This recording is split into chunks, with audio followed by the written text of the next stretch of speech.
Este es importante. Ahora sí. Listo. ¿Estamos? Ya. Pueden empezar. Ok, el trabajo es el proceso de producción de alfajores artesanales, marca AIME. Eh, Perdón, está escrito, mal escrito ahí mi título, es AMEI.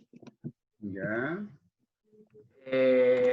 Bueno, en la introducción, en el presente trabajo presentaremos el proceso para la producción de alfajores artesanales de la marca AMEI, ubicado en la ciudad de Santa Cruz de la Sierra. En este trabajo nos concentramos tanto en los procesos de producción como con los respectivos balances de materia y pérdida para llevar a la práctica todo lo aprendido en la materia del proceso industrial 1. Ya. Nuestros objetivos, como objetivo general, identificar los flujos de materia que intervienen en las distintas etapas de la producción de alfajores artesanales. Como objetivo específico, la descripción del proceso de producción de alfajores artesanales, el balance de materia de procesos de producción y la descripción de equipo para el proceso.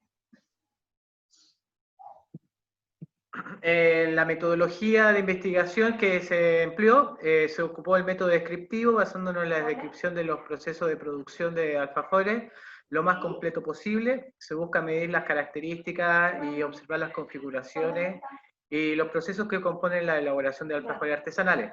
Ahora, al ser una fábrica artesanal, hay muchas cosas que no están bien medidas, así que también incluimos un método cuantitativo donde nos basamos en el estudio y análisis de la realidad a través de diferentes procedimientos basándonos en la medición. O sea, tuvimos que hacer mediciones para completar el estudio. Con marco teórico quise incorporar lo que es para Bolivia la definición de artesanía. La ley boliviana define como artesanía a la persona que ejerce una actividad creativa en torno a un oficio concreto, en un nivel de producción preponderantemente manual y conforme a sus conocimientos, habilidades técnicas, artísticas, que transforman la materia prima en un bien útil como su esfuerzo físico y mental. La actividad artesanal en nuestra ley se refiere a la transformación de materia prima de origen natural o industrial con predominio de trabajo manual, desarrollando en una unidad productiva artesanal cuya producción se realiza a partir de la articulación de diversas habilidades y experiencias demostradas en la unidad de producción. Con respecto a nuestro marco legal, Bolivia cuenta con una ley de promoción y desarrollo artesanal promulgada el 9 de noviembre del 2012, la cual tiene como objetivo reconocer, proteger, fomentar, promover y promocionar el desarrollo sostenible de las actividades del sector artesanal en todas sus expresiones propias de cada lugar. Vamos a entrar al proceso. Al proceso. Aquí Ajá. hago el proceso productivo, hago una descripción bien rápida lo voy a hacer, ¿no es cierto? Porque también tengo otro flujo, para explicar, pero más o menos para que entendamos en qué consiste el proceso, una vez que se tiene identificado la cantidad de producción, lo primero que se realiza es en la bodega sacar todo el material que se va a requerir, y esto se pone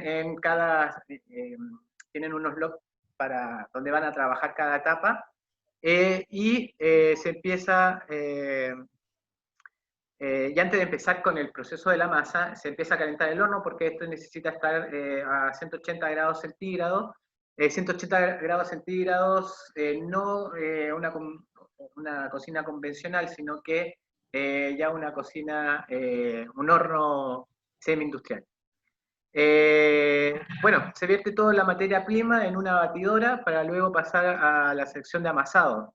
Se le agrega la harina hasta lograr una masa homogénea. Luego se le realizan los cortes de las tapitas con un molde y se depositan en una bandeja de 20 unidades para ingresarlas posteriormente al horno durante 10 minutos. Se llevan las tapitas a la siguiente etapa mientras que se enfrían, y de ahí se realiza lo que es el llenado, sea en este caso de dulce de leche, o también se ocupa mermeladas de pera y otros rellenos. Y luego esto se lleva a una zona donde se va a hacer el baño el baño de chocolate, ya sea blanco o negro, de acuerdo a lo que corresponda a la producción. En el proceso de bañado se prepara la máquina que está ahí abajito, esa es la máquina que se utiliza, eso hace un baño María, mantiene el chocolate caliente a 30 grados, 30.5 grados, y el chocolate se mezcla con nata, en este caso lo mezclan con crema de leche, para formar lo que se llama en cocina el ganache, ¿no? El ganache se utiliza para todo lo que es la cubierta. Para el proceso de baño se utiliza un tenedor, que en la parte inferior hay un tenedor, son tenedores de un material, ¿no es cierto?, para que no se pegue el chocolate, se le dice tenedor de baño. Con este se sumergen los chocolates en la olla, y luego se llevan a una hoja que le dicen hoja de guitarra, que es como una hoja, un papel, hoja de papel, pero es de polietileno muy flexible. Luego se deja reposar en temperatura ambiente 18 grados con una circulación de aire para una perfecta cristalización durante un periodo de 24 horas. Finalmente, el proceso de envasado se utiliza el papel de aluminio, que es un papel que tiene, no es el papel que estamos acostumbrados, es un papel que tiene por un lado papel y por el otro lado es forrado de aluminio, para el envasado individual, y posteriormente se disponen en cajas de 6 y 12 unidades para su distribución. Aquí en la columna derecha tengo todo lo que son los ingredientes que se utilizan para la elaboración de 140 alfajores, cada uno de 80 gramos. La derecha, un diagrama de flujo que explica lo que anteriormente les comentaba, que era la materia prima, luego pasa al amasado, donde se agrega la harina, margarina, leche, huevo, azúcar, esencia, y luego pasa a la parte del troquelado, ¿no es cierto?, que son cuando se forman las tapitas, con el molde. Aquí tenemos identificadas las pérdidas, y estas son las mediciones que tuvimos que hacer.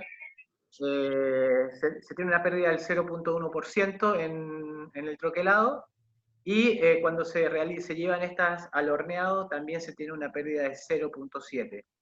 Luego se hace el enfriado que les comentaba, ¿no es cierto?, hasta que pasa al relleno, y cuando se hace el relleno, ¿no es cierto?, de la materia que se utiliza para el relleno, se tiene una pérdida del 0.1% de pérdida, que básicamente sería lo que queda regado en la manga que se utiliza para el llenado, y los utensilios que queden impregnados. Luego, una vez ya está con el relleno, se pasa al bañado. Del bañado de chocolate sí hay una pérdida considerable de un 10% aproximadamente. Luego, bueno, pasa al secado durante las 24 horas que les mencionaba, el envasado, y bueno, queda el alfajor terminado. Ahora, tomando en cuenta las pérdidas, lo que hacemos, pasamos a la siguiente slide, donde ya vamos a realizar el balance de masa, ¿no es cierto?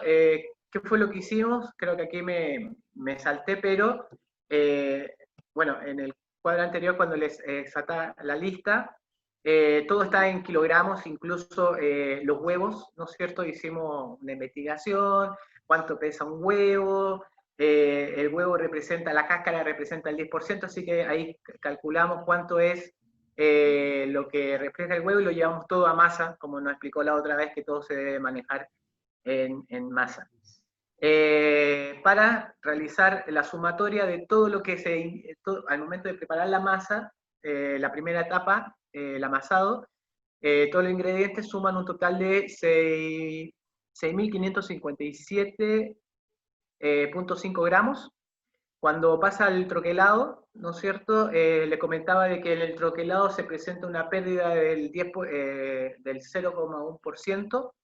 Entonces esta flechita lo que estoy indicando es la pérdida de 6.56 gramos, y lo que pasaría del troquelado al horneo serían 6.550.94 gramos. En el horneado también les comenté que teníamos una pérdida del 0,7%, que serían los 45.86 gramos.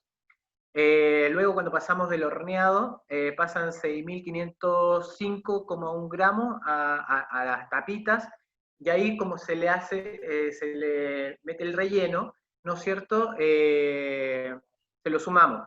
Aquí en el relleno, si se fija en el cuadro anterior, donde tengo la receta, se ocupan 2 kilogramos de leche condensada. Lo que estamos haciendo acá es, de una vez, restándole la pérdida que se va a tener de la leche condensada, por eso tengo 1998 gramos. Entonces, cuando se completa con el llenado, quedaríamos con un total de masa de 8.503 gramos, y en el bañado son 2 kilogramos de chocolate, más la crema de leche para hacer el ganache, que es 1 litro, serían 3.000, pero aquí se tiene una pérdida del 10%, así que se la estamos descontando, y adicionaríamos un total de 2.700 gramos a la masa total, que nos quedarían 11.205.1 gramos. Si es que ustedes lo dividen entre 80, nos dan exactamente los 140 alfajores de la receta. Con respecto a las conclusiones, pudimos identificar las materias y el flujo que interviene en la elaboración de los alfajores artesanales, y a la vez pudimos relacionar lo aprendido de la materia de los procedimientos industriales que aplica en grande escala, como también en las pequeñas, que fue algo que no, me puedo quedar, es como los procesos, ¿no es cierto?, se tratan casi de la misma forma, solamente que cambian que en algunos participan maquinarias, ¿no es cierto?, que facilitan el trabajo, y en el otro es un poquito más manual. Otra conclusión: todas estas conclusiones están relacionadas a nuestro objetivo principal y nuestro objetivo específico. Realizamos la descripción de los procesos de producción de alfajores y podemos identificar como principal diferencia es la inclusión de maquinarias que automatiza algunos pasos y que permite ahorrar tiempo y reducir pérdidas, ¿no? Especialmente en la parte del bañado, donde se hace más notable la diferencia de pérdida de material. Durante la investigación descriptiva tuvimos que identificar el balance de materia del proceso de producción y tratar de cuantificar las pérdidas de materia que se tienen en el proceso de elaboración, que es lo que le comentaba cuando hablábamos de nuestro método de investigación, donde tuvimos que hacer, ¿cómo se llama?, un método cuantitativo y cuantificar, ¿no es cierto?, esta parte de las pérdidas que no, en el proceso artesanal de esta empresa, microempresa, no está considerado.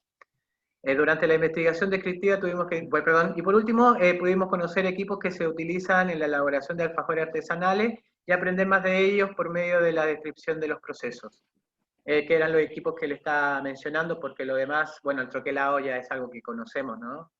Y lo demás es todo conocido. Eso sería todo. En el Word que le envié, ingeniero, está la bibliografía, ¿no es cierto?, que el punto que nos faltaba no lo incluía acá porque no lo consideré que fuera necesario. ¿Ya? No sé si hay alguna consulta. Yo entiendo que es un proceso bien sencillo. La empresa es de mi esposa, así que ahí aproveché a ver el proceso, ¿no es cierto? Por eso me fue tan fácil.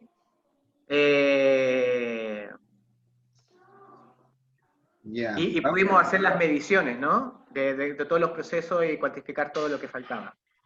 Vamos a la pregunta. ¿Okay? ¿Es dulce de leche o leche condensada?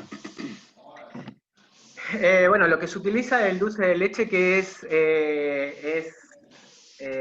vendría a ser lo mismo que la leche condensada. La leche condensada pasa un proceso en el que el mismo tarro de leche condensada usted lo hierve y sale el dulce de leche, ¿no? Ya, es que es variable. La leche condensada generalmente es un proceso de evaporación que concentra la leche y lo usan para hacer otras cosas. En cambio ya el dulce de leche que tiene la adición de azúcar y una concentración en azúcares y menor contenido de agua. Lógicamente que no es eso prácticamente. Lo que la gente hace a veces es comprar leche condensada, ¿no? Y claro. entonces ya al TAC lo meten ahí, lo hacen cocción porque ya la leche condensada tiene azúcar. Pero la leche evaporada no. ¿Ya? Hay que tener cuidado en saber diferenciar lo uno y el otro. Ya. Aquí, por ejemplo, se habla de una producción de 11.000 y tantos gramos que corresponde a 11 kilos. Eso es lo que he visto en Sí, el balance. sí, son 11 kilos. Entonces, si dividimos eso entre 80 gramos, ¿cuánto es la cantidad? Son 140 alfajores. 140 alfajores, ¿ya? Ujú. Bien. Ahora, en La cuanto... verdad, aquí quería adicionarle, por ejemplo, cuando me pasaron la receta que trabaja, me dice, esto es para 180, 140 alfajores, ¿no es cierto? Y le dije, bueno, a ver, vamos a verlo, y empezamos a hacer la medición de las pérdidas, de todo, ¿no es cierto? Es ¿Ya? increíble cómo cuadró, ingeniero, porque salió perfecto, ¿no? Es que es importante hablarse Eso, más. eso me llamó la atención. ¿Ya? Ya se me fue la pregunta. Había una que estaba relacionada al tiempo. Si tenemos que hacer un cursograma sobre el diagrama ese, ¿cómo determinarías los tiempos requeridos para un lote de producción? Ah, ok. Bueno, tendría que utilizar el cronometraje, ¿no es cierto? La técnica del cronometraje. En este caso no es medido por lo que es artesanal, no hay tiempos perdidos de descanso. Pero para definirlo ocuparía la técnica del cronómetro. ¿Qué tiempo más o menos se efectuó ese lote de producción? O Considerando sea, tu caso. lo empezó a hacer ayer a las 6 de la tarde y terminó como a las 12 de la noche. Mm, ya. ¿No? Pero Bueno, también es media vueltera mi esposa, ¿no? Entonces a veces contesta el teléfono y se va a hablar. Entonces, por eso no es exacto, tendríamos que cronometrar bien los tiempos. el proceso de amasado habla de un equipo. Sí, Ese equipo de amasado es de aquellos, bueno, me imagino que debe ser semi-industrial o algo así, ¿no? sí, Porque, es la amasadora semi-industrial que ocupa mucha gente que hay en casa, ¿no? El semi-industrial que es como una licuadora grande y tiene mm, una paleta que va girando, ¿no es cierto? Y uno pone la masa ahí, la deja el tiempo que necesita y luego la saca. ¿sabe identificar qué tipo de operación unitaria es esa que se efectúa? Es una operación Eh, unitaria. mm, Bien. La verdad que es una operación unitaria de mezclado de sólidos. Lo mismo, cuando se prepara una masa de cemento en uno de esas claro. máquinas mezcladoras, lo mismo. ¿Ya? Está bien, Matías. Está óptimo. Ok, perfecto, ingeniero, ¿Ya? gracias. Ya. Otro grupo, Celinda, Yapaico, le he esperado a las 7 menos 5. ¿Quién va a exponer del grupo, de su grupo? Nosotros, dije. ¿Quién es? Richard, para que le ceda. Ingeniero, ¿Mm? ¿puedo compartir yo o se lo paso? Lo he pasado al grupo, si la presentación. Ya, ahorita yo entro y los procesos, ¿no? Flotación. Ya, bien, lo voy a descargar. Listo. Flotación, entonces. Muy bien. Un ratito. Un ratito, please. Vamos a cerrar este. Y... Ay, una no salió acá. A ver.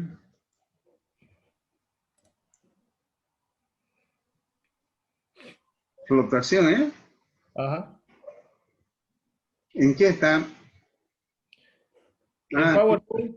sí, sí, ya lo vi. Se me fue abajo. Se fue abajo.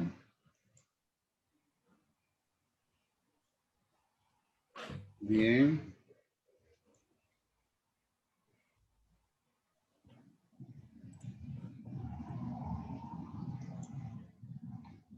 Listo. Pueden empezar, jóvenes. Ya. Ya. Buenas noches, ingeniero. Buenas noches. No se ve nada acá. ¿Ya? Empiecen. Ya, voy a empezar con la exposición. El tema de flotación. Como materia prima, tenemos lo que es la falerita o blenda, que es un mineral.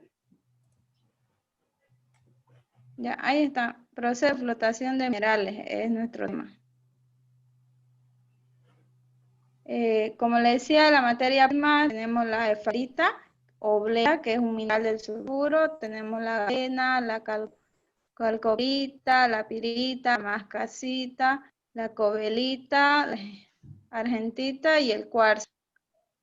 La definición de flotación, siguiente por favor, es un proceso físico-químico de 3 fases, que son sólido, líquido, gaseoso, que tiene por objetivo la separación de especies minerales mediante la adhesión selectiva de partículas minerales a burbujas de aire con el objetivo de concentración del mineral. En las etapas del proceso de flotación podemos ver que consta de 3 fases: la liberación, selección, eliminación de agua. En la liberación se separan las partículas gaseosas material al quebrar, triturar y moler la roca. Y a este proceso de reducir el tamaño de roca se la conoce como conminación, que eso es la reducción de los sólidos. Después en la selección existen elegidos elementos valiosos del mineral, ya que a pesar de que se encuentran liberados,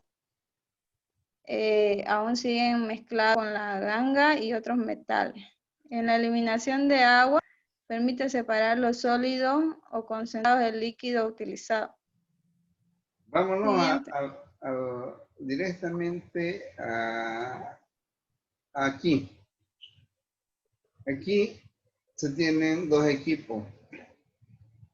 ¿Cómo explican su funcionamiento de esos equipos?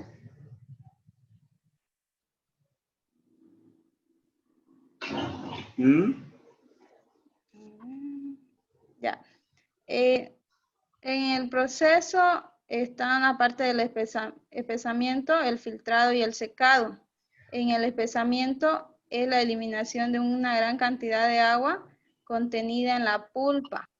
Ya en esta zona clara, sedimentación y espesamiento. Está el filtrado, que consiste en quitar todo lo obtenido de los sólidos. Ya, y en el secado, que consiste en tirar el 100% de agua del concentrado. Ese es el proceso. Ya, esta presentación está en esta parte, está para que conozcamos todos los equipos que están incluidos en el proceso de flotación. Ya, como pueden ver, este es un molino SAP. Es un molino que ayuda a reducir el tamaño de partícula del mineral. Vamos con el siguiente, por favor. Vamos a ir conociendo los equipos, luego yo les explico el proceso y lo vamos a ir viendo el equipo en el proceso. Este es un tanque donde se almacena toda la pulpa, ¿no? Toda la pulpa que se obtiene de la molienda del molino SAP. Vamos con el siguiente. Esta es una bomba centrífuga que nos ayuda a transportar toda la pulpa desde un tanque a un hidrociclón, desde un hidrociclón a un agitador, de un agitador y a un tanque y así sucesivamente. Este es un molino bola que está incluido en el proceso, que igual tiene la función de reducir el tamaño de partículas. Sigamos con el otro. Este es un hidrociclón que tiene la finalidad de separar partículas finas y partículas mayores, lo regresa al molino y fina pasa al proceso de flotación. Siguiente. Este es un agitador que nos ayuda en el proceso de flotación, ¿no? En el proceso de flotación, cuando yo le agrego todo el componente químico, necesito tener una especie de flotador para que se genere la reacción que yo necesito tener para separar el mineral. Ahora aquí les explico el proceso, en qué consiste el proceso de flotación. Como pueden ver acá, la boquetita llega al mineral, pasa por una chancadora porque llegan rocas grandes, luego pasa por una cinta y luego pasa llega al molino SAP que les mencioné al principio, ¿no? En este molino SAP yo lo que hago es reducir el tamaño de partículas aún más, luego lo paso a un tanque, ¿no? En este tanque ya le genero un poco de agua, ¿no? Y esta solución o esta pulpa, con una bomba centrífuga lo llevo a un tanque que está acá, y del tanque lo vuelvo a bombear y lo llevo a un hidrociclón. ¿Qué función tiene el hidrociclón? El hidrociclón tiene la función de separar todo lo fino, pasa a este tanque de arribita, y todo lo que está, partículas mayores, vuelven al molino bola, ¿no? Y es un circuito. Luego, reduzco tamaño de partícula en el molino bola, regreso al tanque, luego bombeo, otra vez al hidrociclón, y así voy afinando la pulpa. Una vez que yo haya tenido una pulpa fina con partículas bien finitas, lo mantengo en este tanque de acá, en el tanque de arribita del hidrociclón. Luego, una vez ya tengo la solución en esta, aquí un poquito más arriba, ahí. Ahí está ya mi pulpa que ha pasado por un hidrociclón, ¿no? Luego ya pasa acá al agitador. Aquí en el agitador es lo que se comienza a hacer el proceso de flotación, ¿no? Como pueden ver en la parte de abajo, yo saco todo mi proceso, todo en eso, parte de abajo, saco toda la pulpa y llevo a este tanque de arriba, ¿no? Y comienza el mismo circuito de arriba. Pasa por un hidrociclón, todo lo que es fino, y regresa al molino bola todo lo que las partículas mayores, para seguir purificando la pulpa. Y enseguida ya paso al lado izquierdo, hay un tanque, llevo al otro lado, a este lado, más acá. Ahí ya está. Y agrego un poquito de agua, como pueden ver la manguerita verde, ¿no? Y vuelvo a hacer el proceso de flotación, paso por un hidrociclón, regreso otra vez al tanque, pero en este caso ya no tengo el molino bola, sino que directamente con este hidrociclón, un poquito más, ¿será que no lo puede agrandar el...?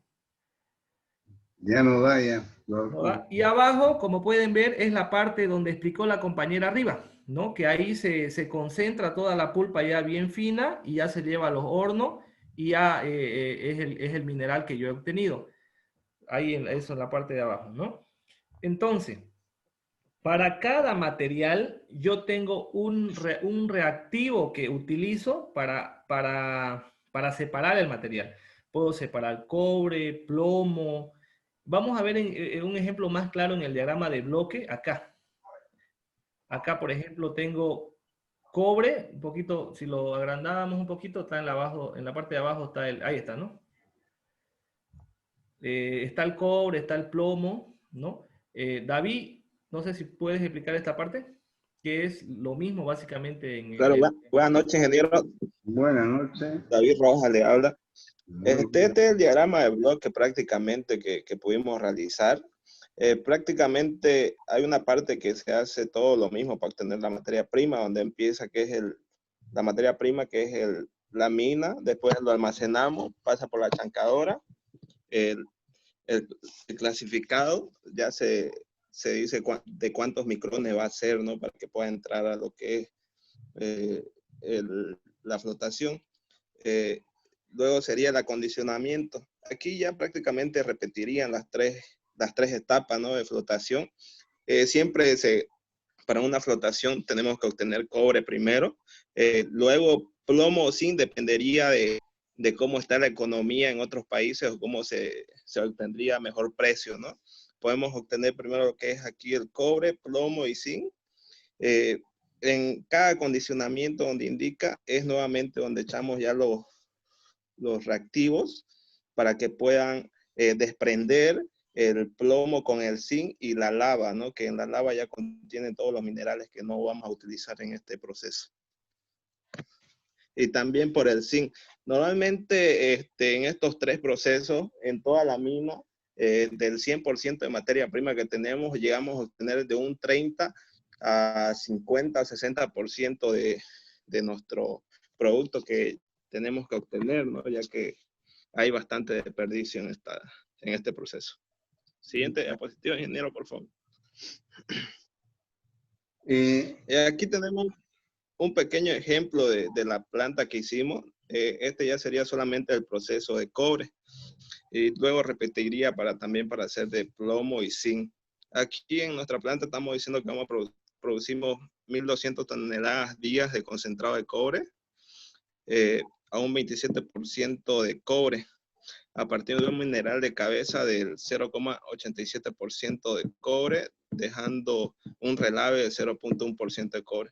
En ese relave saldría 0,1% de cobre, ¿no? Que ya sería que va a ir al proceso de plomo y zinc, no realmente se pierde todavía. Aquí el peso de alimentación, hice unas ecuaciones basadas en el internet también para obtener eso. El peso de alimentación, para obtener 1.200 toneladas de concentrado de cobre, tengo que utilizar F igual mi concentrado y el total, ¿no? Ahí me da un peso total de mi materia prima que tendría que entrar 42.857,1 toneladas de materia prima. Y luego en el relave sería que va a salir el 88-87% de relave, que eso ya lo voy a ir utilizando para la flotación que es plomo y zinc. Bien, vamos a las preguntas. Ya nos queda 5 minutos. La flotación, una definición breve. A ver. ¿Qué es la flotación? La flotación es la separación del mineral. O sea, si yo tengo, es una forma, es un proceso para separar un mineral, ¿no? Por ejemplo, si yo, como hemos visto, normalmente los minerales se encuentran en las minas mezclados con diversos tipos de diferentes tipos de materiales, ¿no? Entonces la flotación es un proceso para separar ese mineral. Si yo quiero separar el cobre, si yo quiero separar el plomo, entonces es una forma de poder separar el material. Ya, o sea, en otras palabras, es sencillo y fácil decir de que es un proceso de separación de los componentes que están en un sólido mediante una fase líquida. Y esto se da a través de la formación de diferencias de densidades que se dan dando lugar a lo que dijo Celinda, a una fase gaseosa. Esa es esa espuma que se saca y que ustedes dicen relave. Entonces, ahí es donde se da el proceso de extracción, ¿ya? De sacar un compuesto de un sólido. No precisa que sea solamente un mineral, ¿ya? Hay otras operaciones unitarias que están acá. ¿Qué finalidad tiene el proceso de reducción de tamaño en la primera etapa?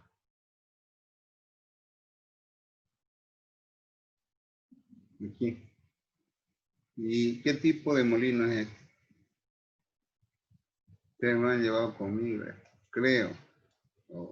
Ahí abajo viste Johnny Milton Gabriel. ¿Tipo de molino de bola? No, ¿O el no? primero. No, eso sería una chancadora, lo cual que primeramente, ya que de la mina llegan pues piedras grandes, ¿no? Y necesitamos ponerlo por lo menos a 3/8 de pulgada el mineral, donde va a ir pasando por la fibra, donde es prácticamente como Pero como la zaranda, como le dicen. ¿qué tipo de molino es? Es a la vista. ¿No? ¿Ustedes han hecho chancadora? Estoy de acuerdo. Es un molino tipo mandíbula o de quijada, dice de quijada. O sea, estos molinos son específicos para la reducción del tamaño de partículas grandes, como han dicho ustedes, y que tienen una alta dureza. ¿Y para qué es el cribado? ¿Qué finalidad tiene el cribado? Después de la reducción de tamaño.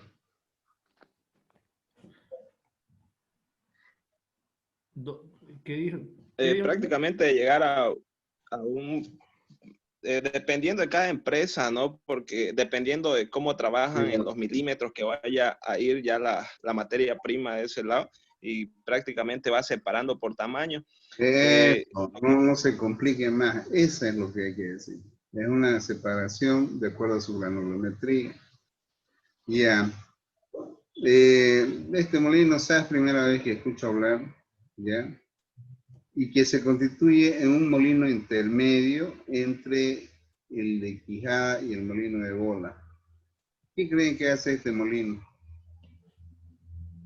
¿Por qué esta no entra directamente al molino de Bola? O sea, según los videos que yo he visto, Inge, ¿Ya? este molino SAP es como que la partícula llega un poco mayor acá. Exactamente, eso. Ajá.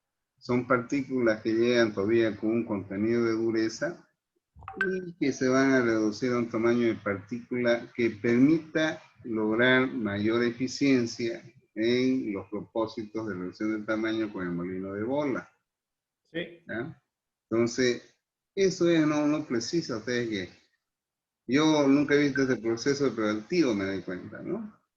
Ya, y ¿en dónde sale el material que tiene la espuma? Acá en los agitadores, en la parte de No, hay un rebalse. No sé si podemos ir del tanque, se pasa por el hidrociclón, la pulpa, llega al tanque y del tanque pasa al agitador. En el agitador es que se forma la espuma y hay un rebalse. ya, esto es relave. Exactamente. Ya. Bien, ¿hay otro grupo para exponer? Hola. Está muy bonito el proceso, me gustó mucho porque como yo voy a veces la operación unitaria es 1, entonces yo he visto otro tipo de equipos, pero muy, muy bonito, integra toda la operación unitaria. ¿Otro grupo hay para exponer, jóvenes? Bueno, si no hay, mañana terminamos entonces, Ya, ¿ya? Inge. Porque ya se está acabando el tiempo y por favor, en pantalla, antes que se nos acabe, listo. Ingeniero, lo que pusimos hoy día, mañana podemos ausentarnos. Claro, si quieren, pregunten también Ok. mañana a sus compañeros. Es para terminar el examen. Ya, muy bien. Entonces dejamos para mañana los que faltan, ¿listo? Ok, perfecto, ingeniero. Bueno, hasta luego, Un gusto. jóvenes. Hasta luego. Ok, ingeniero, gracias. Hasta Muy, mañana. muy bonito el proyecto final. Muy bonito. Hasta mañana, Inge. Luego, Hasta Inge. mañana, señorita, que le vaya bien. Buenas noches, Inge.